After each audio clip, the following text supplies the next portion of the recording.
이사는 늘 귀찮고 번거로운 일이었다. 박스를 싸고 낡은 물건들을 버리고 먼지를 뒤집어 쓰며 집 안 구석을 정리하다 보면 내가 살던 세월이 이렇게도 빨리 흘러갔나 싶어 허무해지곤 했다. 나는 올해 64. 남편이 세상을 떠난 지 벌써 10년이 되었고 아이들도 모두 분가하여 나 혼자였다. 살던 집은 오래되고 낡아 유지비만 늘어나니 도심에 있는 작은 아파트로 옮기기로 결심했다. 그날은 마지막으로 다락방을 정리하는 날이었다. 남편과 함께 젊을 적에 짓고 살던 이 집의 다락은 한번 올라가면 반나절은 먼지와 싸워야 했다. 햇볕이 잘 들지 않는 그곳은 늘 눅눅하고 곰팡내가 났다. 낡은 상자들을 하나씩 꺼내며 분류하던 중 유독 오래된 가죽 가방 하나가 눈에 들어왔다. 겉은 가죽이 바스러지고 금속 잠금쇠는 녹슬어 반쯤 떨어져 있었다. 나는 처음 보는 물건 같았다. 남편 것도 아이들 것도 아닌 듯했다. 조심스레 열자 노랗게 바랜 종이 뭉치가 나왔다. 겉장에는 일기장이라고 적혀 있었고 그 아래 흐릿한 글씨로 이름이 적혀 있었다. 한도현. 나는 숨이 턱 막혔다. 그 이름은 내 첫사랑의 이름이었다. 20살 대학 2학년 시절 그와 나는 같은 동아리에서 처음 만났다. 그는 늘 기타를 치며 노래를 부르던 청년이었고 나는 그런 그를 남몰래 바라보았다. 몇 번의 짧은 만남 끝에 우리는 연인이 되었다. 하지만 우리의 시간은 오래가지 못했다. 그는 졸업 직후 교통사고로 세상을 떠났고 나는 그의 장례식에서 마지막으로 그를 보았다. 그게 40년 전의 일이었다. 그런데 지금 내 다락방에서 그의 이름이 적힌 일기장이 발견된 것이다. 나는 두 손이 떨렸다. 혹시 다른 사람의 동명이인일까?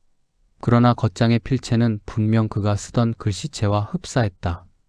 둥글면서도 힘이 있는 그리고 특유의 오른쪽으로 기울어진 글자. 일기장의 첫 페이지는 1983년 3월 14일로 시작했다. 오늘 나는 그녀를 처음 보았다. 연보라색 스웨터를 입고 머리는 단발로 자른 채 동아리실 문 앞에서 망설이고 있었다. 친구가 그녀의 등을 살짝 밀어주자 그녀는 수줍게 웃으며 들어섰다. 나는 기타 줄을 고르다 말고 그녀를 바라보았다. 그녀의 이름은 이소영. 문학과 2학년.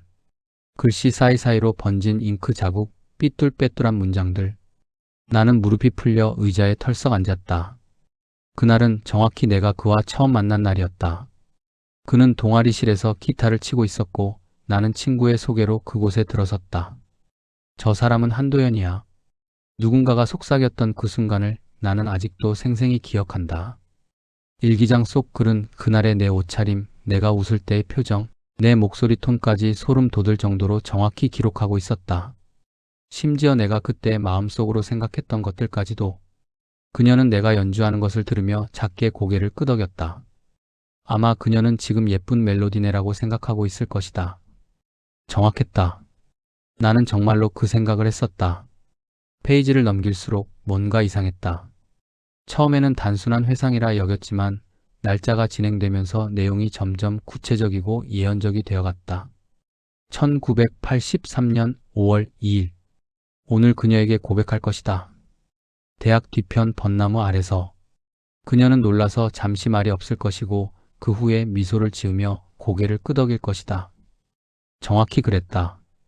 나는 그때의 떨리는 마음과 벚꽃잎이 바람에 날리던 장면까지 기억했다. 1984년 6월 21일. 그녀의 아버지는 올해 병으로 세상을 떠난다.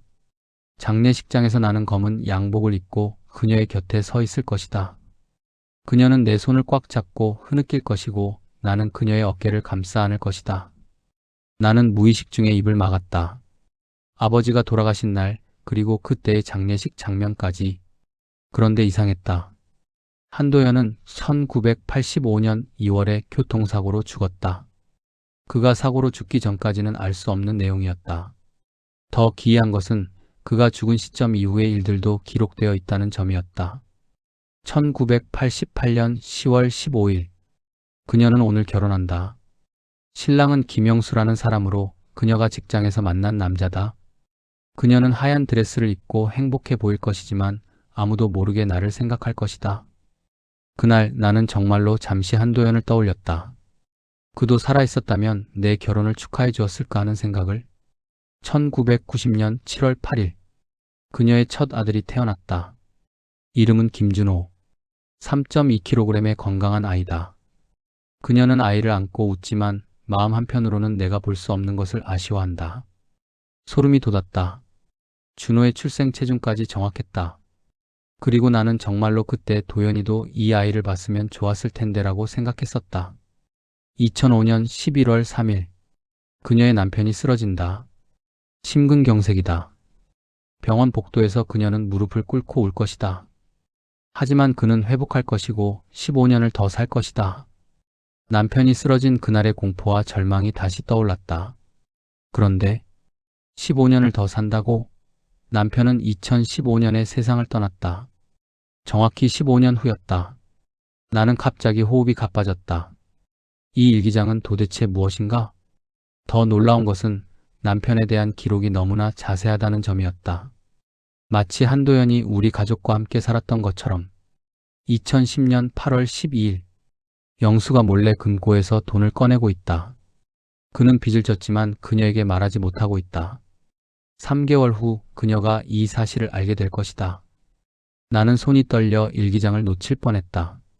남편이 빚 문제를 내가 알게 된 것은 정확히 2010년 11월이었다. 그는 사업 실패로 큰 빚을 져놓고도 내게 숨기고 있었다. 어떻게 죽은 사람이 이런 것까지 알 수 있단 말인가? 일기장은 내 아이들의 미래까지 기록하고 있었다. 2012년 3월 20일 준호가 대학에 떨어진다. 그녀는 아들을 위로하려 하지만 준호는 방에 틀어박혀 나오지 않을 것이다. 하지만 재수 후에 더 좋은 대학에 갈 것이니 걱정하지 마라. 2018년 6월 10일 둘째 딸 미나가 이혼한다. 그녀는 딸을 탓할 것이지만 사실 사위의 잘못이다. 미나는 혼자서 아이를 키우며 힘들어할 것이지만 5년 후 좋은 사람을 만날 것이다. 모든 것이 맞았다. 미나는 정말로 이혼했고 나는 처음에 딸을 원망했었다. 그리고 작년에 새로운 남자친구를 소개받았다. 나는 마지막 장을 펼쳤다. 손이 너무 떨려서 글자가 흐려 보였다. 2025년 11월 7일 그녀는 어두운 다락방에서 이 일기장을 읽고 있다. 밖은 비가 내리고 있고 시계는 밤 9시를 가리킨다. 그녀는 지금 이 글을 읽으며 무서워하고 있다. 하지만 두려워하지 마라, 소영아. 나는 너를 해치러 온 것이 아니다. 나는 시계를 봤다. 오후 8시 58분. 밖에서는 정말로 비가 내리고 있었다. 그녀는 이제 시계를 보고 있다. 2분 후 현관문을 두드리는 소리가 들릴 것이다. 그것은 배달 음식이 아니다. 그것은 나다. 심장이 미친 듯이 뛰었다. 이건 우연일 수가 없었다. 나는 일어나려 했지만 다리에 힘이 들어가지 않았다. 나는 40년 동안 너를 지켜보았다. 죽음 이후에도 나는 너의 곁에 있었다. 너의 웃음과 눈물, 기쁨과 슬픔을 모두 함께했다. 하지만 이제 너도 늙었고 나와 만날 시간이 되었다. 똑똑똑. 현관문을 두드리는 소리가 들렸다. 나는 온몸이 얼어붙은 듯 움직일 수 없었다. 하지만 묘하게도 더 이상 무섭지는 않았다. 일기장의 마지막 문장이 머릿속에 맴돌았다. 두려워하지 마라, 소영아. 나는 너를 사랑한 사람이다. 나는 천천히 일어나 계단을 내려갔다. 현관문 앞에 서서 잠시 망설이다가 조심스럽게 문을 열었다. 아무도 없었다. 현관 앞 빈 공간만 비에 젖고 있을 뿐이었다. 나는 고개를 좌우로 돌려봤지만 누구의 흔적도 보이지 않았다. 그때 발밑에 무언가가 있는 것을 발견했다. 작은 봉투 하나가 문 앞에 놓여 있었다. 나는 그것을 집어들고 다시 집 안으로 들어갔다. 봉투를 열자 오래된 사진 한 장이 나왔다. 그것은 40년 전 한도연과 내가 함께 찍은 사진이었다. 대학 뒤편 벚나무 아래에서 그가 나에게 고백한 그날 찍은 사진. 사진 뒤편에는 작은 글씨로 메모가 적혀 있었다. 소영아, 이제 나는 간다. 40년 동안 너를 지켜보는 것만으로도 충분히 행복했다. 앞으로의 시간은 온전히 내 것이다. 행복하게 살아라. 도현. 다음날 아침 나는 다락방으로 올라가 다시 가죽 가방을 들여다봤다. 일기장은 온데간데 없이 사라져 있었다.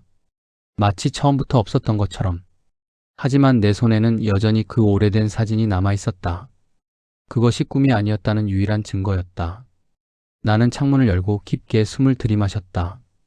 40년 동안 내 마음 한편에 자리 잡고 있던 그리움과 아쉬움이 마치 안개처럼 커쳐가는 느낌이었다. 그는 정말로 나를 지켜보고 있었던 것이다. 내가 슬플 때나 기쁠 때나 늘 내 곁에 있어 주었던 것이다.